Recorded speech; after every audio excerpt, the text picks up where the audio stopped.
मुक्ति पंथ ये पंचम वेद निराला, नव ज्योति जगाने वाला। ये अमर ग्रंथ ये मुक्ति पंथ ये पंचम वेद निराला, नव ज्योति जगाने वाला।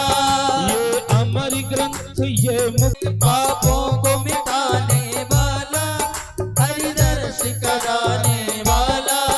ये शांति गीत पावन पुनीत, पापों को मिटाने वाला, हरिदर्श कराने वाला। ये शांति गीत पावन पुनीत, पापों को मिटाने वाला, हरिदर्श कराने वाला। ये सुख करनी ये दुख हरनी, ये सुख करनी ये दुख हरनी। श्री मधुसूदन की आरती, पापियों को पाप से है तारती। श्री भागवत भगवान की है आरती, पापियों को पाप से है तारती। ये मधुर बोल जगपंथ खोल, सद्मार्ग बताने वाला, बिगड़ी को बनाने वाला। ये मधुर बोल जगपंथ को सन्मार्ग बताने वाला, बिगड़ी को बनाने वाला। ये मधुर बोल जगपंथ खोल, सद्मार्ग बताने वाला, बिगड़ी को बनाने वाला। ये मधुर बोल जगपंथ को सन्मार्ग बताने वाला, बिगड़ी को बनाने वाला। श्री राम यही घनश्याम यही, श्री राम यही घनश्याम यही, घनश्याम यही मेरे राम यही, घनश्याम यही मेरे राम यही। प्रभु महिमा की है आरती, पापियों को पाप से है तारती। श्री भागवत भगवान की है आरती, पापियों को पाप से है तारती। श्री भागवत भगवान की है आरती, पापियों को पाप से है तारती। श्री भागवत भगवान की है आरती, पापियों को पाप से है तारती। कर्पूर गौरम करुणावतारम, संसार सारम भुजगेन्द्रहारम, सदा वसंतम हृदयारविंदे, भवं भवानी सहितं नमामि। हे त्वमेव माता जब पिता त्वमेव, त्वमेव बन्धो जब सखा त्वमेव, त्वमेव वेद्या तमिनं त्वमेव, त्वमेव सर्वं मम देव देव। हे त्वमेव सर्वं मम देव देव, त्वमेव सर्वं मम देव देव। एक बार सभी दोनों हाथ उठा के महामंत्र के साथ में आज की कथा प्रारंभ करेंगे। सभी दोनों हाथ उठा के हे हरे कृष्णा कृष्णा कृष्णा हरे हरे, हरे रामा राम रामा हरे हरे। हरे कृष्णा कृष्णा कृष्णा हरे हरे, हरे रामा राम रामा हरे हरे। ओ हरे कृष्णा कृष्णा कृष्णा हरे हरे, हरे रामा राम हरे हरे। हरे कृष्णा कृष्णा कृष्णा हरे हरे, हरे रामा राम हरे हरे। हरे कृष्णा कृष्णा कृष्णा हरे हरे, हरे राम राम हरे हरे। पूरे भागवत महापुराण की यज्ञ नारायण भगवान की, आचार्य श्री जयदेव जी महाराज की जय जय श्री राधे। आप सभी यथास्थान बैठ जाएं। आज बड़ी सुंदर कथा आप हम सभी श्रवण करेंगे।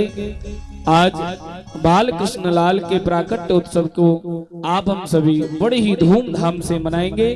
आज ठाकुर जी का जन्म उत्सव आप हम सभी इसी प्रांगण में बड़े ही धूमधाम से मनाएंगे। तो सभी से निवेदन है, सभी बड़ी शांति पूर्वक और बैठ जाएंगे, कोई भी खड़ा न रहे, सभी बैठ जाएं, अपना अपना स्थान पाकर ठाकुर जी की कथा में बैठ जाएं। जय जय श्री राधे, जय जय श्री श्याम। बोलिए वृंदावन बिहारी लाल की जय। एक बार सभी प्रेम से श्री राधे राधे राधे राधे जय राधे राधे राधे राधे। राधे जय राधे श्री राधे राधे। जय श्री राम, जय श्री राम, जय राधे राधे। श्री राधे जय राधे राधे। जय श्री राम, जय राधे राधे। श्री राधे जय राधे राधे। श्री राधे राधे जय राधे। बोलिए बांके बिहारी लाल की जय हो। राधा रानी सरकार की जय हो। जय राधे राधे श्री राधे।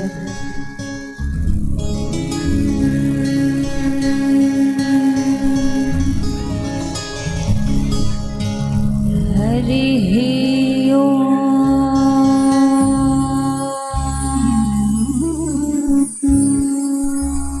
नमो भगवते वासुदेवाय।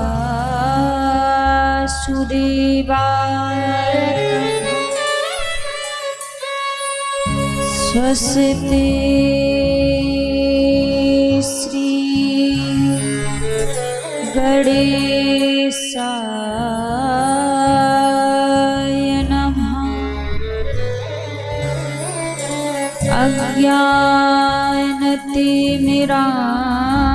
अज्ञानतिमिरान्धस्य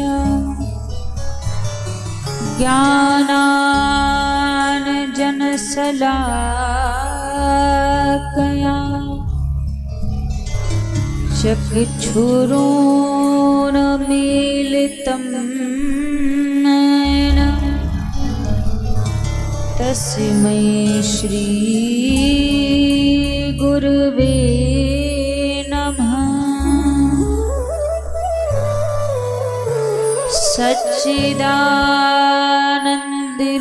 सच्चिदानन्दरूपाय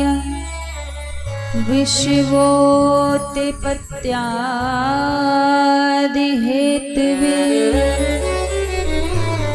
तापत्रय विनाशाय श्रीकृष्णाय वयं नमः। जय जय श्री राधारमण जय जय नवल किशोर।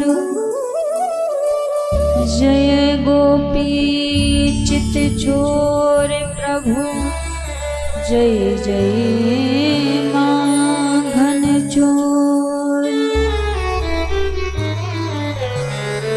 आए हनुमान जी विराजिए कथा कहूँ मति अनुसार।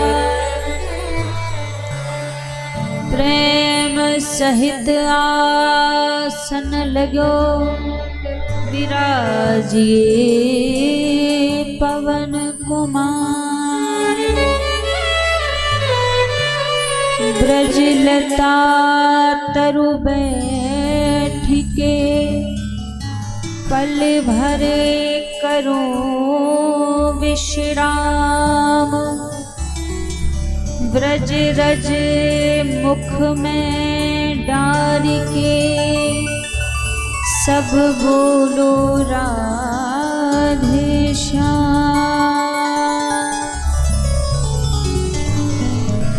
एक बार सभी लोग महामंत्र बोलेंगे। हरे कृष्ण कृष्ण कृष्ण हरे हरे। हरे कृष्ण कृष्ण कृष्ण कृष्ण हरे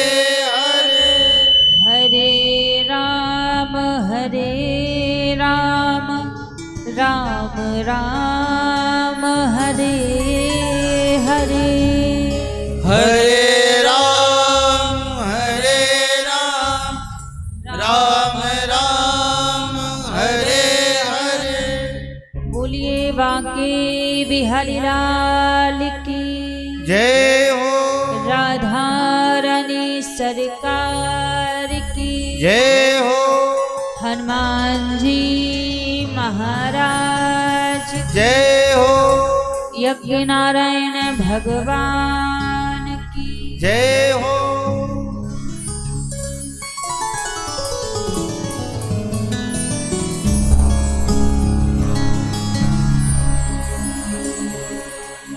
आइए सभी भक्तजन आज की परम पावन कथा में प्रवेश करने से पहले मन और वाणी को पवित्र करते हुए प्रभु के पावन नाम का आश्रय लेते हुए सभी आज की मंगलमय कथा में प्रवेश करेंगे। सभी बड़े भाव और प्रेम से हमारे साथ में मिलकर प्रभु के पावन नाम को गाएंगे।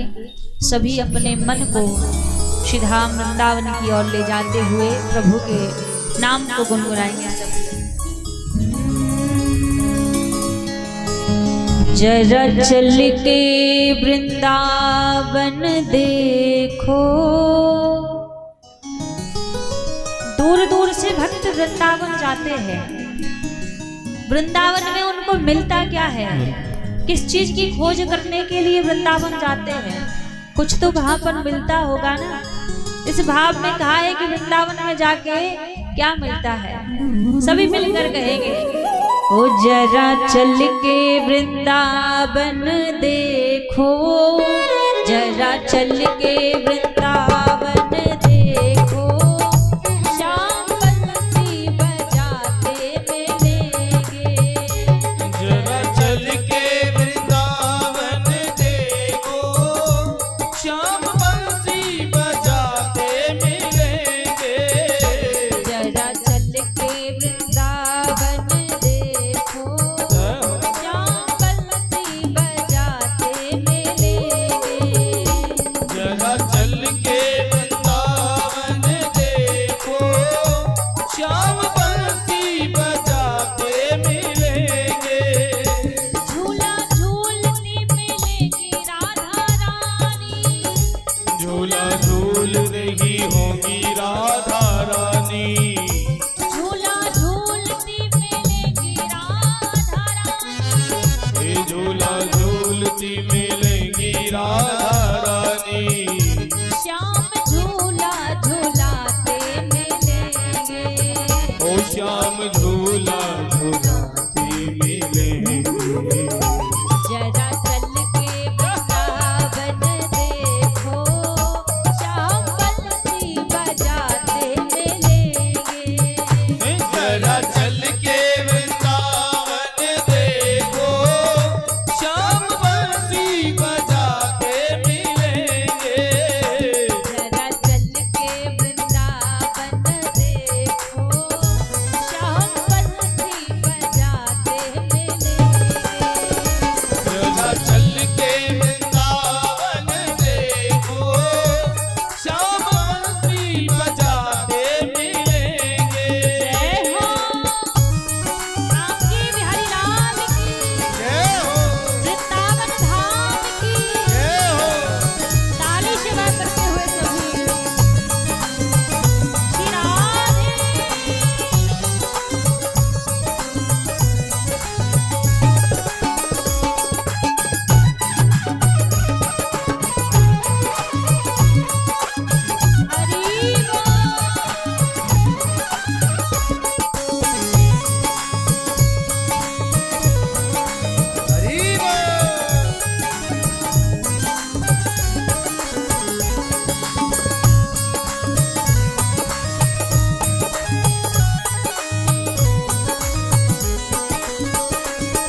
उनकी चितवन अनोखी है बाकी। जहाँ बांके की बाकी है झांकी, उनकी चितवन अनोखी है बाकी। ओ यहाँ बांके की बाकी है झांकी, उनकी चितवन अनोखी है बाकी। कभी पहने वो पीला पीतांबर, कभी कहने वो पीला पीतांबर, कभी माखन चुराते मिलेंगे। कभी पहने वो पीला पीतांबर, कभी माखन चुराते मिलेंगे। जरा चल के वृंदावन देखो, श्याम बंसी बजाते मिलेंगे। जरा चल के वृंदावन देखो, श्याम बंसी बजाते मिलेंगे। जय हो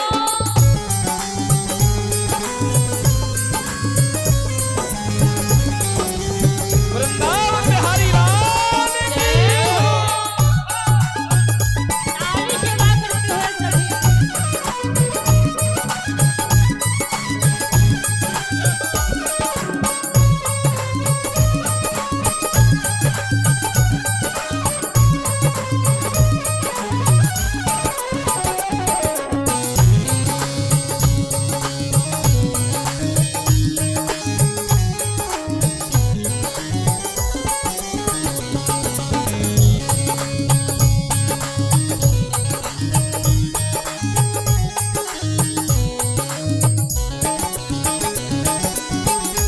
जहाँ यमुना की निर्मल है धारा, बंसी बट का अनुपम नजारा। यहाँ यमुना की निर्मल है धारा, बंसी बट का अनूठा नजारा। जहाँ यमुना की निर्मल है धारा, बंसी बट का अनुपम नजारा। ओ यमुना का निर्मल है धारा, बंसी बट का नजारा। जहाँ संतों की टोली विराजे, जहाँ संतों की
हरि की कथा होत है जहाँ, तीरथ हो चले आवत वहाँ।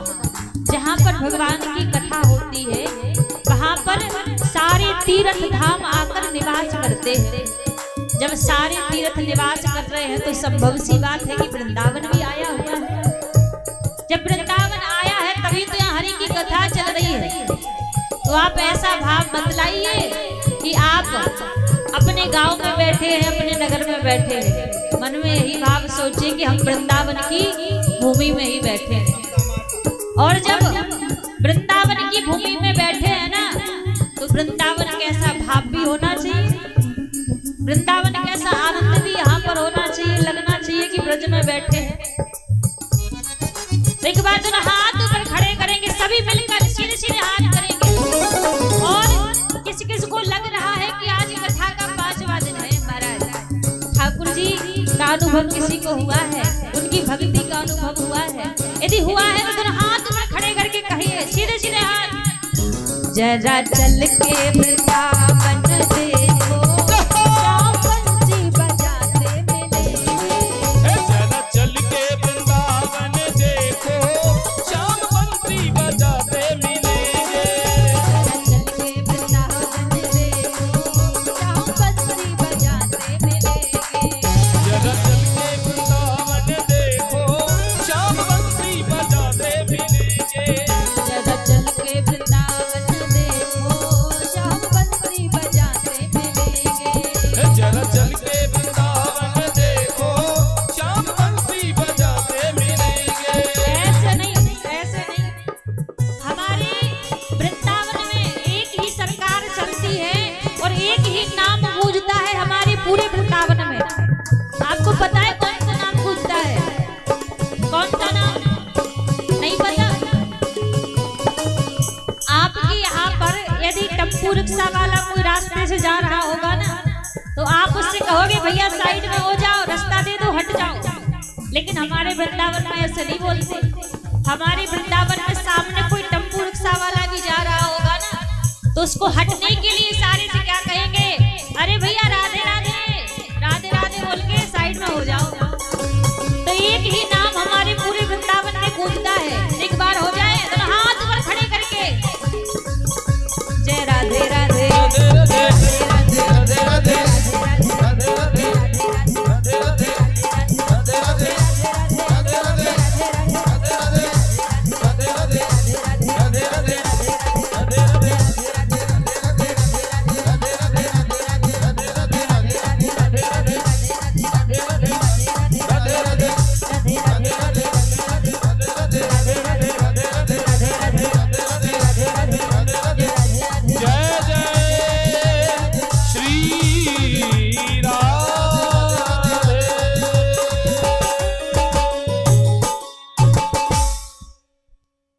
बोलिए बांके बिहारी लाल की जय हो, राधा रानी सरकार की जय हो। आइए सर्वप्रथम मेरे परम आराध्य अकारण करुणा वरुणालय अनंत कोटि कल्पतरु पीतांबरधारी श्री राधा रमण लाल जी के पावन चरणों में प्रणाम करते हुए अनंत बलवंत संत श्री हनुमंत लाल जी महाराज के चरणों में प्रणाम करते हुए सभी संत समाज, ब्राह्मण समाज, विद्युत समाज, कथा में उपस्थित सभी भक्त जनों के हृदय में विराजित मेरे लोक लोचन सावरे सरकार के श्री चरणों में व्यासपीठ की ओर से वंदन प्रणाम करते हुए सभी शांति पूर्वक बैठे रहे, शांति बना लें। जो इधर उधर की वार्तालाप कर रहे हैं ना, हो गया आपका बात करना, थोड़ा सा हम चालू हो जाए। सभी शांति पूर्वक, जो भी माताएं बहनें इधर उधर की बातें कर रही हैं, शांति बनाए रखें सब। आज की पावन कथा में हम आप सभी प्रवेश करेंगे। कल हम सभी ने भागवत जी के अनेकों चरित्रों को श्रवण किया। भगवान ने भीष्म पितामह की इच्छा को पूरा किया।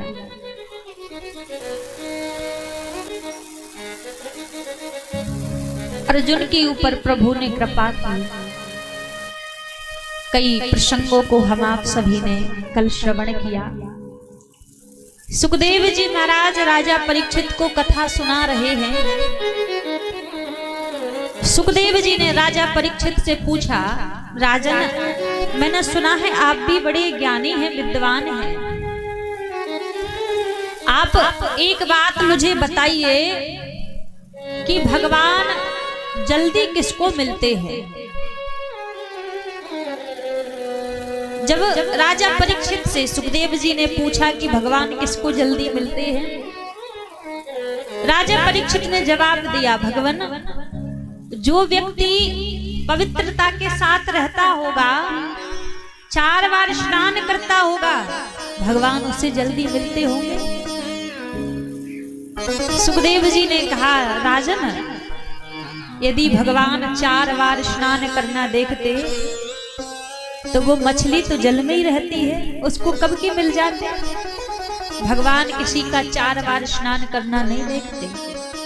तो कहा, अच्छा, जब भगवान स्नान करना नहीं देखते तो भगवान ज्ञान देखते होंगे।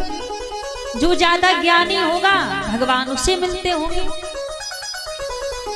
सुखदेव जी बोले, राजन, भगवान यदि ज्ञान देखते तो ये कहाँ लिखा है? उस मीरा ने कौन से कॉलेज में जाकर डिग्रियां प्राप्त की है?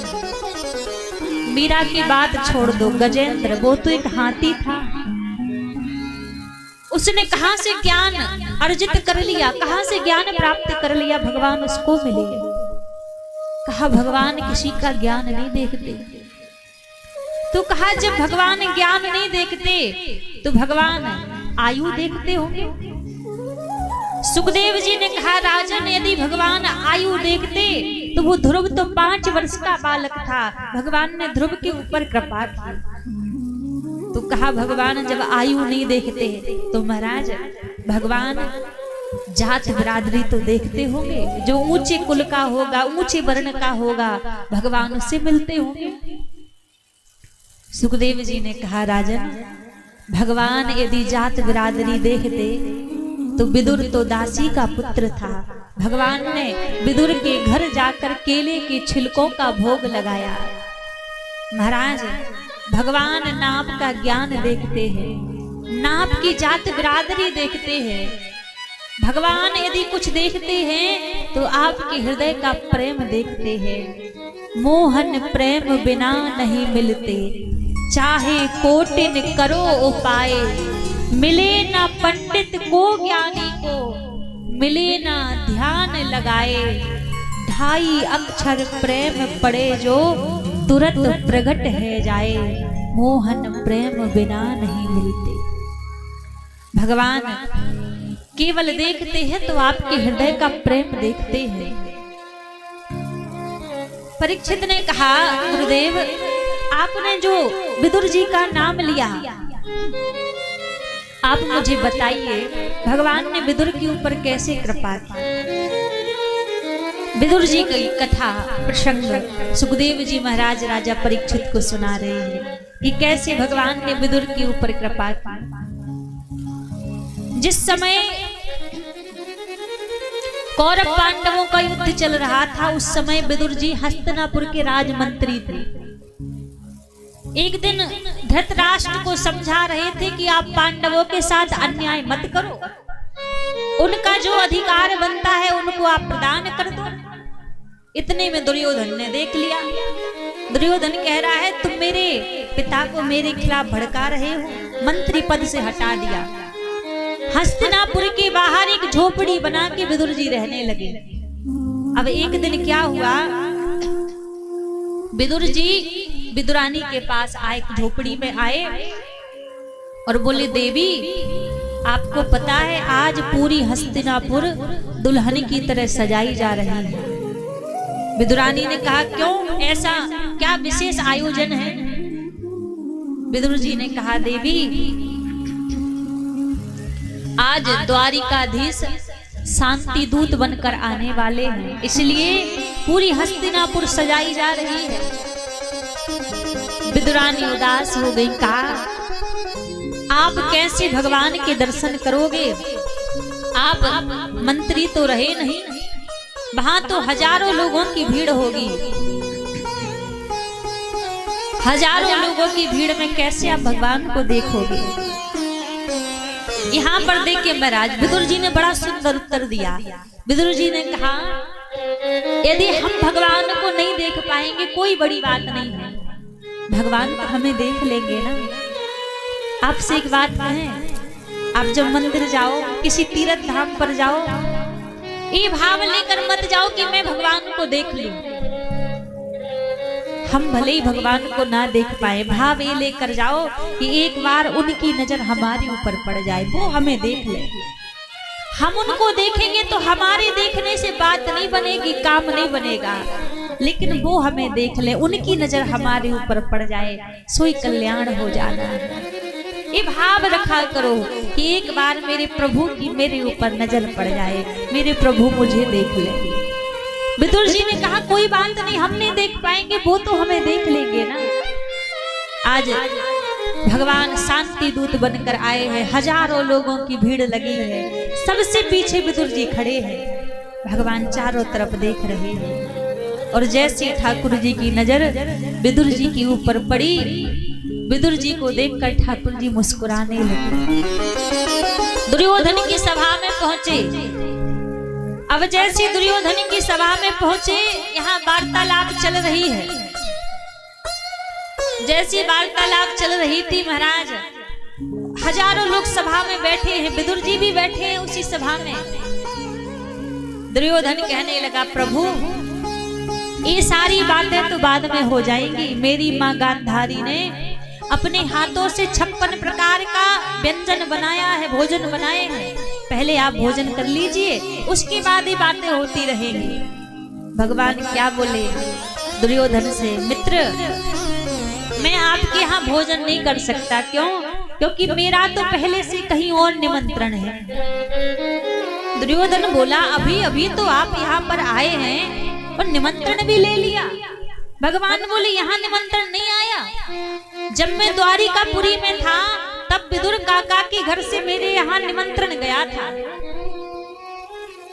दुर्योधन मुस्कुराने लगे, अरे जिस विदुर के घर खुद की खाने की व्यवस्था नहीं है वो आपको क्या खिलाएगा? भगवान बोले, देखो ये मेरी चिंता करने का विषय नहीं है, यदि बुलाया है तो व्यवस्था करके रखी होगी। अब महाराज उसी सभा में विदुर जी बैठे थे। विदुर जी बोले, अरे राम राम, भगवान भी झूठ बोलते हैं। मैंने कहां से इनको निमंत्रण दिया? मैंने कोई निमंत्रण नहीं दिया। और भरी सभा में कह रहे कि विदुर काका के घर निमंत्रण है। अब यदि कहा है तो ये भी पक्की बात है, आएंगे जरूर। जब घर में कोई अतिथि आए तो तैयारी करके रखनी पड़ेगी। विदुर जी उठ के भाग गए कि कहा है तो आएंगे। अच्छा देखो, भगवान ने भोजन करने से मना क्यों कर दिया? क्योंकि कहते हैं भोजन 2 परिस्थितियों में किया जाता है। यदि भोजन कराने के वाले के मन में भाव नहीं है लेकिन आपको भूख लगी है, और सामने वाले के मन में भाव नहीं है तो आप विवश हैं, फिर भी आप वहां भोजन कर लेंगे। क्यों? क्योंकि आपको भूख लगी है। और दूसरी परिस्थिति, आपको भूख भले ही ना लगी हो और भोजन कराने वाले के मन में यदि भाव है तो आप उसके मन का भाव देखकर थोड़ा बहुत तो पाई लोगे। अब भगवान कह रहे हैं दुर्योधन के यहाँ तो दोनों स्थिति नहीं बन रही है। दुर्योधन के मन में भाव नहीं है भोजन कराने का और मेरे मन में भूख नहीं है, इसलिए भगवान ने मना कर दिया। आज विदुर जी तो सीधे बाजार की ओर चले गए। घर में कुटिया में विदुरानी थी। ठाकुर जी पहुंचे, आवाज लगाने लगे, अरे ओ काकी। विदुरानी स्नान कर रही थी और जैसे ठाकुर जी की आवाज सुनी इतनी भाव विभोर हो गई, वस्त्र बदलना ही भूल गई, गीले वस्त्रों में ही द्वार खोल दिए। जैसे ठाकुर जी को देखा महाराज, एक चौकी ली, चारों तरफ पूरी कुटिया में फिर डालती है, फिर उठाती है, फिर डालती है, फिर उठाती है, फिर एक कोने में उल्टी चौकी डाल दी। हाँ प्रभु, ये स्थान ठीक है, यहाँ बैठ जाइए। महाराज भगवान उल्टी चौकी पर ही बैठ गए। अब भगवान बोले काकी बड़ी जोर से भूख लगी है, कछु खाए बेकू दे दो। अब विदुरानी कहने लगी बस थोड़ी देर रुक जाइए, आपके काका कुछ लेके आते ही होंगे, थोड़ी देर रुक जाइए। और थोड़ी देर रुके भगवान फिर बोले काकी बड़ी भूख लगी है, कछु तो वो घर में लाए के दे दो। अब जैसे कही महाराज दौड़ी दौड़ी विदुरानी बगीचे में गई और बगीचे में जाके केले तोड़ कर ले आई। अब केले तोड़ कर लाई है, पत्तल रख दिए भगवान के सामने, केला छील रही हैं, भगवान के मुखमंडल को देख रही हैं। केला छीलती हैं, केले को नीचे फेंक देती हैं, छिलके को पत्तल में रख रही हैं। और महाराज आज बड़े प्रेम से ठाकुर जी वो छिलकों का भोग लगा रहे हैं, छिलके पा रहे हैं। एक दो छिलके नहीं, भागवत में वर्णन है 36 केले के छिलके भगवान ने विदुरानी के हाथ से खाए। इतने में क्या हुआ, विदुर जी आ गए। अब जैसे विदुर जी आए तो विदुर जी ने क्या देखा कि केले तो सारे के सारे पड़े हैं पर छिलका एक भी नहीं है। समझ गए, भाव में प्रेम में आके विदुरानी ने भगवान को केले के छिलके खिला दिए। हाथ जोड़ने लगे, क्षमा मांगने लगे, प्रभु क्षमा कर दो, आपकी काकी बावरी हो गई है, मैं लड्डू लेकर आया हूँ, लड्डुओं का भोग लगा लो। एक लड्डू लिया ठाकुर जी ने, एक निवाला पाया और एक निवाला खाती विदुर जी से बोलने लगे काका साची बात कहूं तो जो स्वाद काकी के केलन के छिलकन में हतो वो स्वाद लड्डून में ना है, क्योंकि लड्डू तो आप मोल से खरीद के लाए हो, पर काकी ने जो केले के छिलके खिलाए थे वो तो भाव से खिलाए थे, प्रेम से खिलाए थे। महाराज आप बिना भाव के 56 प्रकार का भोग भगवान के सामने रख दो, भगवान देखेंगे भी नहीं, पाएंगे भी नहीं। और भाव से यदि आप सूखी साग रोटी भी भगवान के सामने रख दोगे तो भगवान उस सूखी साग रोटी को प्रेम से पालेंगे, क्योंकि भगवान को आपका धन दौलत नहीं चाहिए, आपकी संपत्ति नहीं चाहिए। भगवान को कुछ चाहिए तो आपके मन का भाव चाहिए। भाव का भूखा हूँ सदा, भाव ही जग में सार है, भाव से जो भजता मुझे भव से बेड़ा पार। भगवान को कुछ चाहिए तो आपके हृदय का भाव चाहिए। आज भगवान ने वही भाव देखा विदुर जी के हृदय का, विदुरानी के हृदय का, तो आज उस भाव के बस में महाराज वो जगत पिता परमेश्वर विदुर के द्वार पे आके केले के छिलकों का भोग लगा रहे हैं। प्रेम के बस में आकर भगवान कुछ भी करने के लिए तैयार है। महाराज भगवान को संसार में बांधने की कोई वस्तु है तो केवल मात्र व्यक्ति के हृदय का प्रेम है। आप प्रेम से भगवान को बांध सकते हैं। सबसे ऊंची प्रेम सगाई। भगवान को कोई प्रिय लगता है तो हृदय का प्रेम प्रिय लगता है। आज उस प्रेम के बस में भगवान ने दुर्योधन की मेवा त्यागी, साग विदुर घर खाई, सबसे ऊंची प्रेम सगाई। प्रेम के बस अर्जुन रथ हाका, भूल गए ठकुराई, सबसे ऊंची प्रेम सगाई। प्रेम भक्ति के बस में जो जगत को चलाने वाले परमात्मा हैं, वो महाभारत के युद्ध में अर्जुन का रथ हाँक रहे हैं, रथ चला रहे हैं। ये प्रेम का बल है। भगवान ने कृपा की। यहाँ पे आगे सुखदेव जी महाराज अनेकों चरित्र श्रवण कराते हैं। यहाँ पर कश्यप महाराज की दो पत्नियां, एक का नाम दिति महारानी, दूसरी का नाम अदिति महारानी। दिति महारानी ने कश्यप महाराज के निकट जाकर पुत्र की कामना हृदय में की। सायंकाल की बेला थी। कश्यप महाराज ने कहा, देवी सायंकाल की बेला है, पुत्र कामना करना ठीक नहीं है। पर दिति महारानी ने जिद कर ली, मुझे संतान चाहिए। तो कश्यप महाराज ने श्राप दे दिया कि आपके गर्भ से 2 पुत्र होंगे, लेकिन दोनों ही दुराचारी होंगे। देखो, कहते हैं सायंकालीन बेला में ये 4 काम कभी नहीं करने चाहिए। सायंकालीन बेला हो, जब गोधूली बेला हो, तो कभी भी उस समय हमें भोजन करने के लिए नहीं बैठना चाहिए। दूसरा काम, सायंकालीन बेला में कभी सोना नहीं चाहिए। कई लोग क्या करते हैं, दिन भर बैठे रहेंगे और जैसे शाम की बेला हुई और सो जाएंगे। सायंकालीन बेला में सोना नहीं चाहिए। और तीसरा महाराज, सायंकालीन बेला में कभी अध्ययन करने के लिए नहीं बैठना चाहिए, पढ़ने के लिए नहीं बैठना चाहिए। और चौथा कहा, सायंकालीन बेला में सहवास नहीं करना चाहिए, क्योंकि जो साँझ की बेला होती है उस समय भगवान शंकर अपने गणों के साथ पूरी पृथ्वी पर भ्रमण करते हैं। और जो व्यक्ति ये 4 कार्य करते हुए मिलता है, तो महाराज कहते हैं भगवान शंकर देखते हैं कि ये तो सायंकालीन बेला है, भगवान को याद करने का समय है। और उस समय यदि हम संसार के कार्य में लगे रहे तो महाराज फिर कब हम प्रभु को याद करेंगे। ये 4 काम साँझ की बेला में कभी नहीं करने चाहिए, शास्त्र विरुद्ध है।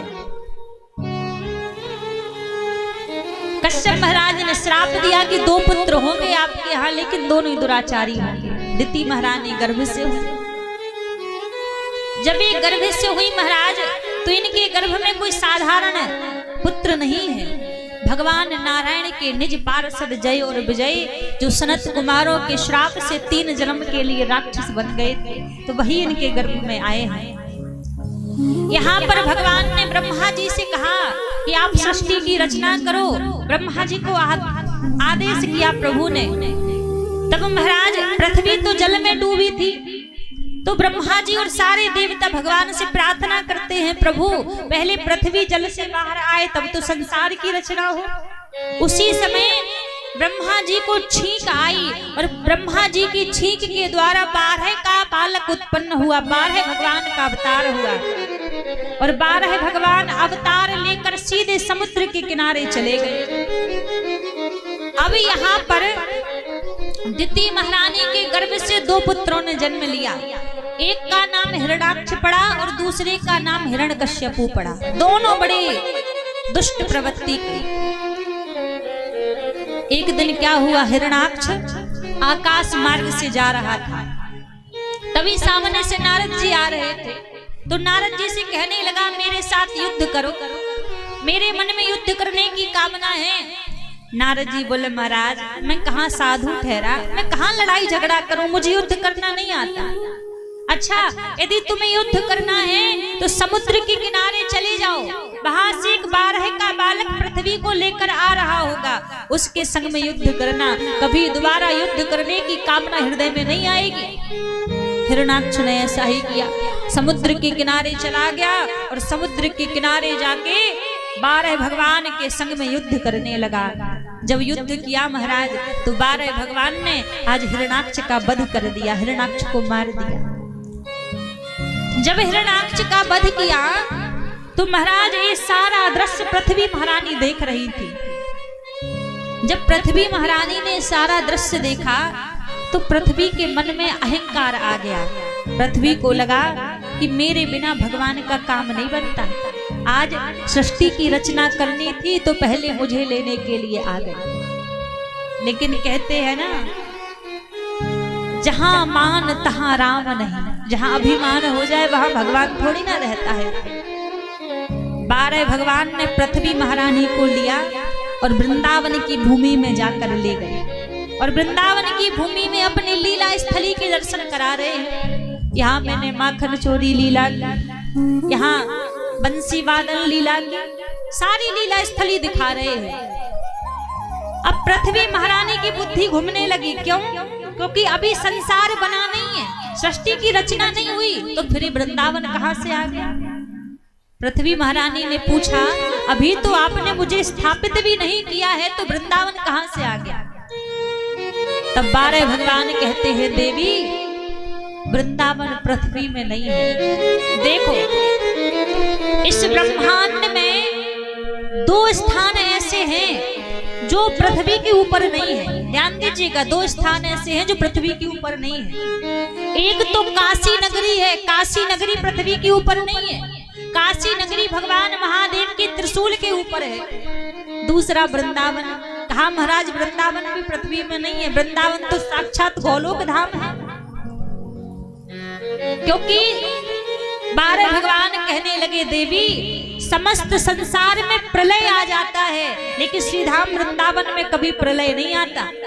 क्योंकि वृंदावन कोई धाम नहीं है, वृंदावन कोई तीर्थ नहीं है, वृंदावन तो साक्षात भगवान कृष्ण का हृदय है, जहां नित्य प्रति ठाकुर जी निवास करते हैं। कोई तीर्थ धाम नहीं महाराज वृंदावन।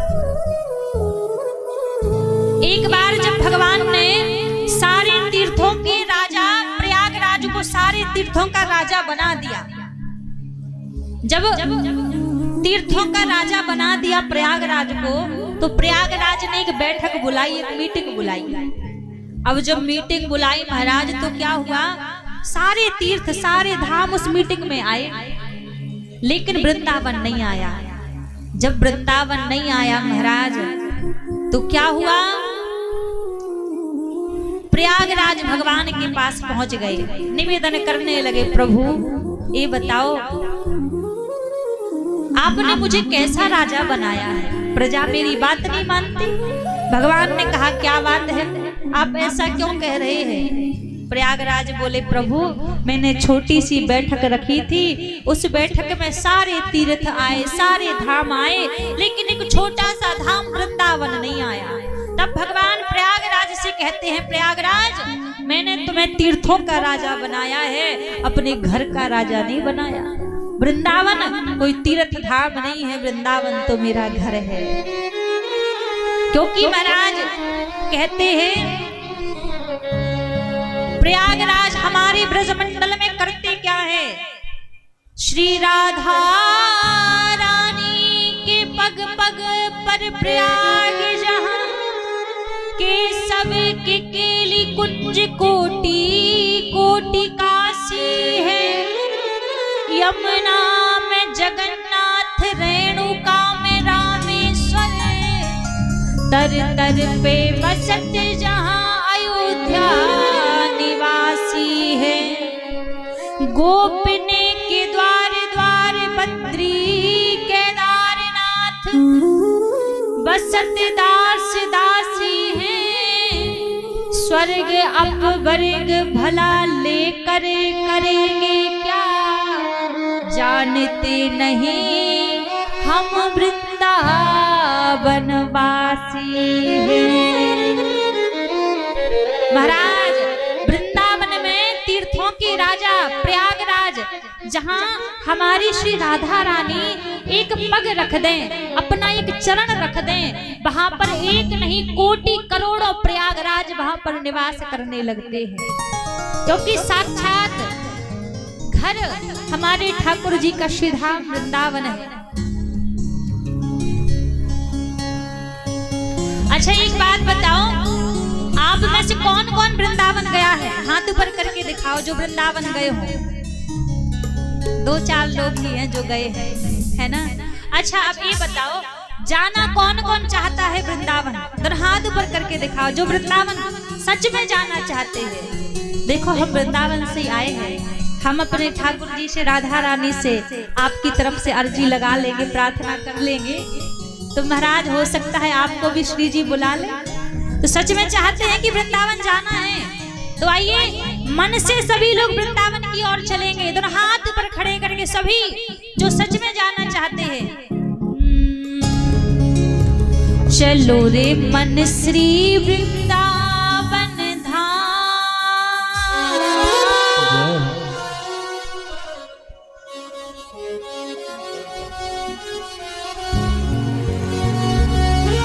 एक छोटी सी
चलो रे मन श्री वृंदावन धाम।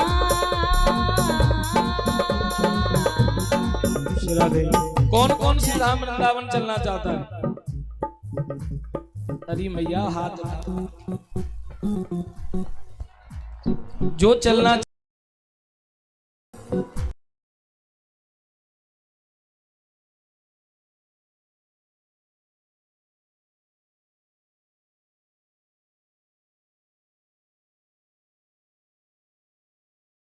हाथ उठा करके सभी चलिए और हाथ उठाके चलो रे मन श्री वृंदावन धाम रटेंगे राधे राधे नाम मिलेंगे कुंज बिहारी ओढ़ के कांवरकारी मिलेंगे कुंज बिहारी ओढ़ के कांवरकारी।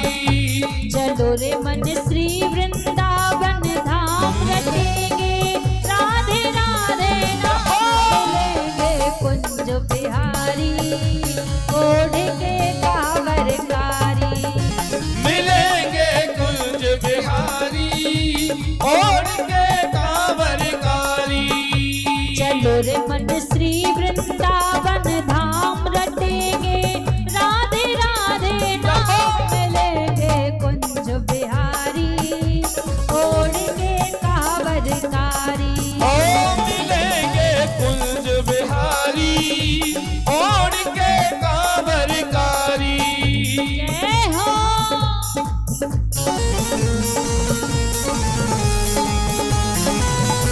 ताली सेवा करते हुए बांके बिहारी लाल की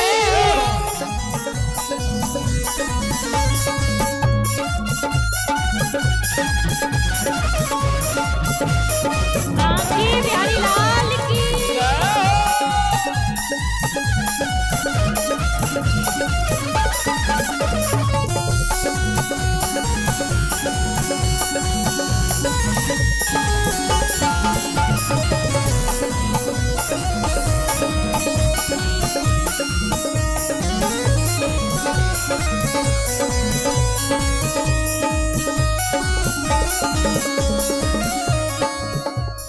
प्रात होते हम श्री यमुना जी जाएंगे प्रात होते हम श्री जमुना जी जाएंगे प्रात होते हम श्री यमुना जी जाएंगे प्रात होते हम श्री यमुना जी जाएंगे कर स्नान जीवन सफल बनाएंगे ओ कर स्नान ये जीवन सफल बनाएंगे कर स्नान जीवन सफल बनाएंगे ओ कर स्नान ये जीवन सफल बनाएंगे। तेरे पूर्ण हो सब काम रटेंगे राधे राधे नाम। ये हो ऐसे नहीं लग ही नहीं रहा कि आप वृंदावन जा रहे हैं।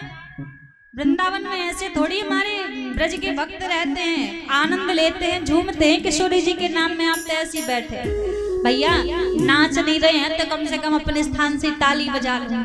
ताली बजाने में भी रुपया पैसा तो नहीं लग रहा है ना। ऐसे वृंदावन चले जाओगे? ऐसे में तो नहीं जा पाओगे। तो हाथ पर खड़े करके सभी चलो रे मन श्री वृंदावन धाम रटेंगे राधे राधे नाम कुंज बिहारी ओढ़ के कांवरकारी ओ मिलेंगे कुंज बिहारी ओढ़ के कांवरकारी। मिलेंगे बांके बिहारी ओढ़ के कांवरकारी ओ मिलेंगे बांके बिहारी ओढ़ के कांवरकारी।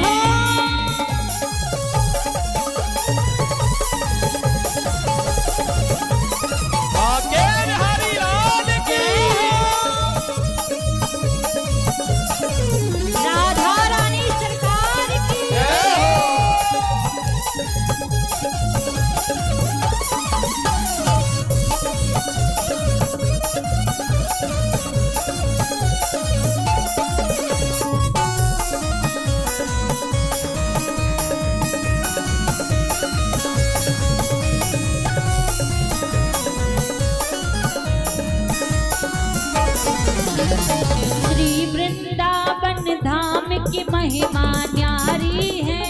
श्री वृंदावन धाम की महिमा न्यारी है। श्री वृंदावन धाम की महिमा न्यारी है। श्री वृंदावन धाम की महिमा न्यारी है। महलन की सरकार श्री राधा प्यारी है। ओ महलन की सरकार श्री राधा प्यारी है। अपनी तो सरकार श्री राधा प्यारी है। ओ अपनी तो सरकार श्री राधा प्यारी है। भट्ट के कामा खाम रटे जा राधे राधे नाम मिलेंगे कुंज बिहारी।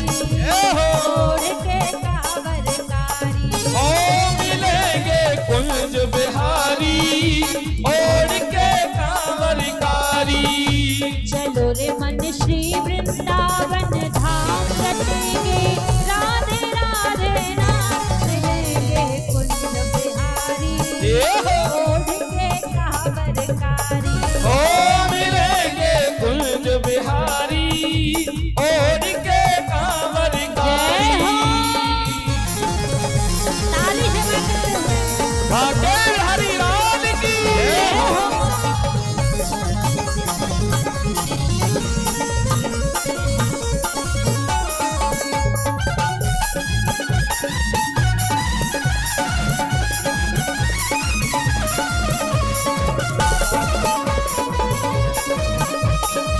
हरि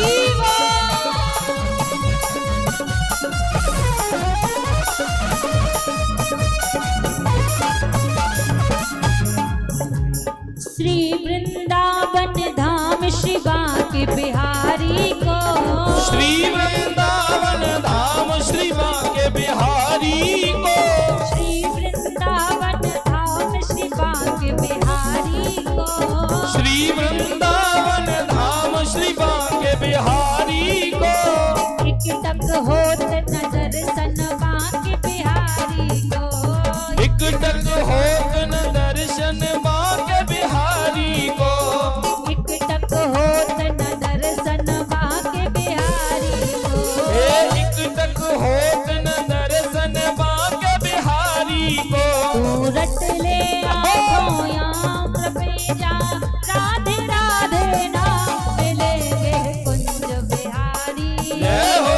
ओढ़ के कांवरकारी ओ मिलेंगे कुंज बिहारी ओढ़ के कांवरकारी। चलो रे मन श्री वृंदावन धाम रटेंगे राधे राधे नाम मिलेंगे कुंज बिहारी। जय हो। ओढ़ के कांवरकारी ओ मिलेंगे कुंज बिहारी ओढ़ के कांवरकारी। ऐसे नहीं। कौन कौन सच में चाहता है कि ठाकुर जी हमें वृंदावन बुला लें? कौन कौन चाहता है हृदय से? हमारे कहने पर नहीं, जो सच में हृदय से चाहता है कि ठाकुर जी हमें वृंदावन बुला लें। सच में चाहते हो? जिनके नीचे हाथ है वो नहीं चाहते वृंदावन जाना। आपको कहाँ जाना है फिर? हाँ, यदि चाहते हो ना तो एक बार कह दो, दोनों हाथ ऊपर खड़े करके मिलके हमारे साथ में क्या कहना है? बुला लो बुला लो बुला लो वृंदावन गिरधारी। बुला लो वृंदावन गिरधारी। बुला लो वृंदावन गिरधारी। बुला लो वृंदावन गिरधारी। श्याम मेरी बीती उमरिया सारी। श्याम मेरी बीती उमरिया सारी। श्याम मेरी बीती उमरिया सारी। श्याम मेरी बीती उमरिया सारी। बुला लो जहो। बुला लो जहो। बुला लो वृंदावन गिरधारी। बुला लो वृंदावन गिरधारी। बुला लो वृंदावन गिरधारी। बुला लो वृंदावन गिरधारी। बुला लो वृंदावन गिरधारी। बुला लो वृंदावन गिरधारी। श्याम मेरी बीती उमरिया सारी। श्याम मेरी बीती उमरिया सारी। श्याम मेरी बीती उमरिया सारी। श्याम मेरी बीती उमरिया सारी। एक बार दोनों हाथ ऊपर खड़े करके